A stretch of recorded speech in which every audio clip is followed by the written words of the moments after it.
Sometimes the biggest secrets aren't buried deep underground or locked away in some vault. Sometimes they are hiding in plain sight. And today, we're going to put that exact idea to the test by decoding a single, pretty mysterious artifact. So here it is. At first glance, yeah, it just looks like an old book cover. But this thing, which is dated all the way back to 1847, well, it's the key to our whole investigation today. So let's zoom in and see what we can find. We're going to treat this cover like it's a collection of clues.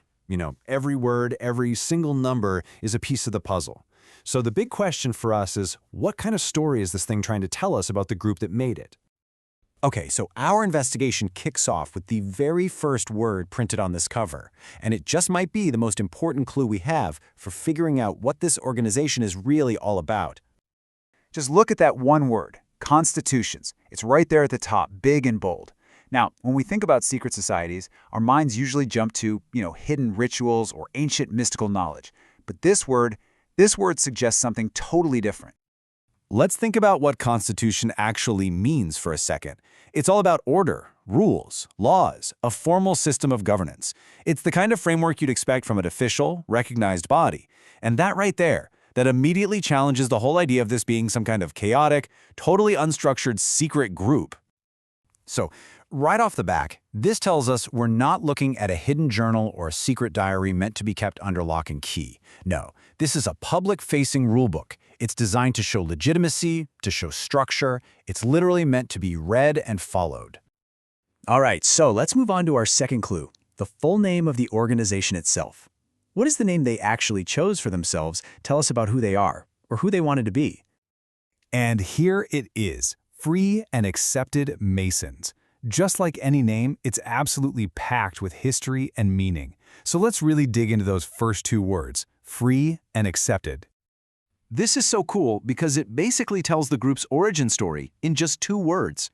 Free probably points way back to the group's beginnings, to actual working stonemasons who were these highly skilled craftsmen, free to travel and work wherever they wanted, unlike serfs who were tied to a piece of land. But then you get accepted, and that word signals a huge change. A major evolution. It marks the point where the society started accepting members who weren't literal stonemasons, people like scholars, merchants, and gentlemen. The name itself tells this whole story of transformation. So we've got the what and the who. Now we need the when.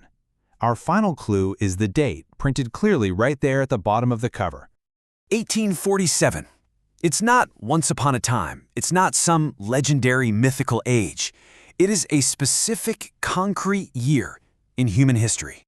And that date is so important because it grounds the whole thing in reality.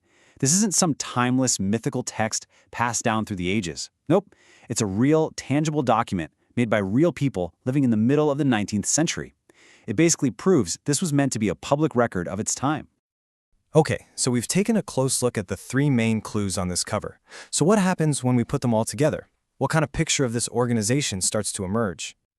So let's just lay it all out. First, that word constitutions tells us this is a structured organization that cares about rules, not some shadowy conspiracy. Second, the name Free and Accepted shows us an identity that's evolved, a group that grew from a guild of workers into a much broader fraternity. And third, the date 1847 confirms this is a public, historical record, not some secret text. Looking at the cover again, it feels totally different now, doesn't it? It's not just a title anymore. It's a deliberate statement of identity. It's basically a portrait of an organization telling the world, hey, we are governed, we have a history, and we exist right here in the real world. And that leads us to a pretty interesting final thought. For an organization that is so often defined by its secrets, maybe the most surprising thing this cover shows us is just how much they wanted to be seen.